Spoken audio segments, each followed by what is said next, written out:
नमस्कार। आज हम एक वेब सीरीज पर आए प्रतिक्रिया को समझने की कोशिश करेंगे। नाम है the hunt the Rajiv Gandhi assassination case. हमारे पास इसका एक विश्लेषण है और आज हम देखेंगे कि इसमें से सबसे अहम बातें क्या निकल कर आती हैं। ये विश्लेषण बताता है कि सीरीज सिर्फ वो 21 मई 1991 की घटना यानी पूर्व प्रधानमंत्री राजीव गांधी की हत्या के बारे में ही नहीं है, बल्कि उसके बाद जो जांच हुई, बहुत लंबी जटिल जांच, उस पर ज्यादा ध्यान है। तो कहानी सिर्फ घटना की नहीं बल्कि उसे सुलझाने की है। देखते हैं इसमें क्या खास है। तो विश्लेषण के हिसाब से इस सीरीज की सबसे बड़ी ताकत क्या है? इसकी रिसर्च, और ये असलियत के काफी करीब है, ऐसा कहा गया है। इसमें असली फुटेज का इस्तेमाल है, साथ ही रिटायर्ड अधिकारियों, वो इंटरव्यूज बहुत मायने रखते हैं इसमें, और पत्रकारों और फॉरेंसिक एक्सपर्ट्स के भी इंटरव्यू शामिल किए गए हैं। और अच्छी बात यह है कि इसे सनसनीखेज बनाने की कोशिश नहीं की गई है। वो टिपिकल मसाला डालने से बचे हैं। एक गंभीर माहौल रखा गया है। कहानी भी एक क्रम में है। हत्या से शुरुआत होती है, फिर जांच की पूरी प्रक्रिया, कैसे LTT liberation tigers of Tamil Eelam की भूमिका सामने आई, वो खुलासा कैसे हुआ, फिर कुछ संदिग्ध कैसे बच निकले, और आखिर में दोषियों की गिरफ्तारी और सजा।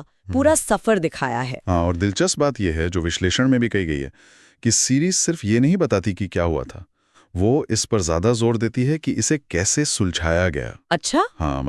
भारतीय जांच एजेंसियों, खासकर सीबीआई में कैसे काम किया, उनके तरीके सामने आते हैं। जैसे कि उस जमाने में क्या तरीके थे? वही, जैसे फोन कॉल्स को ट्रैक करना, जो आज शायद आसान लगे पर तब बहुत मुश्किल था।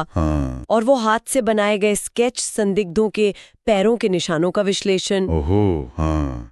वो सब तो काफी मायने रखता होगा। बिल्कुल। और यहाँ तक कि गुप्त संदेशों को डिकोड करना, ये जो जासूसी वाला पहलू है ना, ये इसी ट्रू क्राइम के शौकीनों के लिए काफी रोचक बनाता है। बिल्कुल।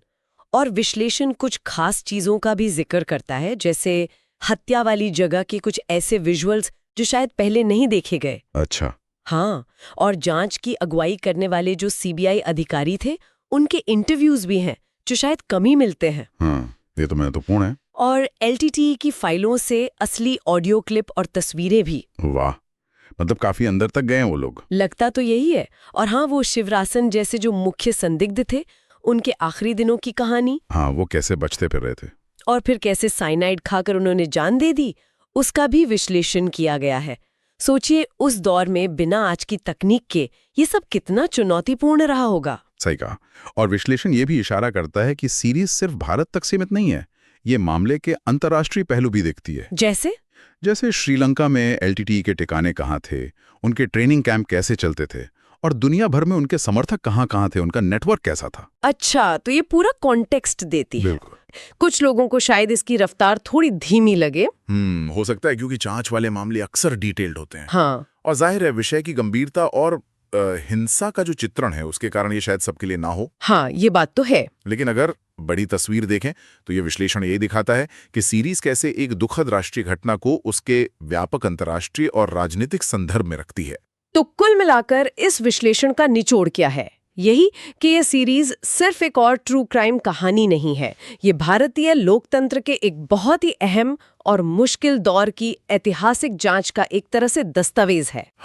रेटिंग भी अच्छी मिली है, 8.31/10, जो शायद इसकी गहराई और गंभीरता को ही दिखाता है।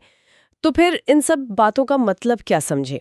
लगता है कि ये विश्लेषण इस सीरीज को एक जरूरी चीज मानता है, एक गंभीर तथ्यों पर आधारित नजरिया, एक महत्वपूर्ण राष्ट्रीय घटना पर। और ये सिर्फ घटना को नहीं, बल्कि उसके पीछे जो अथक और जटिल जांच प्रक्रिया थी, उसे सामने लाने की कोशिश है। बिल्कुल। और अंत में ये विश्लेषण हमें कुछ सोचने पर भी मजबूर करता है। ये सीरीज हमें याद दिलाती है कि देखो, शांति कितनी नाजुक हो सकती है, राजनीतिक संघर्षों की क्या कीमत चुकानी पड़ती है, और न्याय के लिए लड़ने वाले जो लोग होते हैं, उनका समर्पण कितना ज्यादा होता है। सही कहा। और यहाँ एक अहम सवाल भी उठता है, जो विश्लेषण के अंत में है, कि जब हम इस तरह की जटिल ऐतिहासिक जांचों को डॉक्यूमेंट्री या सीरीज के रूप में देखते हैं, तो ये हमारी सामूहिक याददाश्त को और इतिहास की हमारी समझ को कैसे प्रभावित करता है। ये वाकई सोचने वाली बात है। हाँ, ये एक विचार है जिस पर शायद हमें सोचने की ज़रूरत है।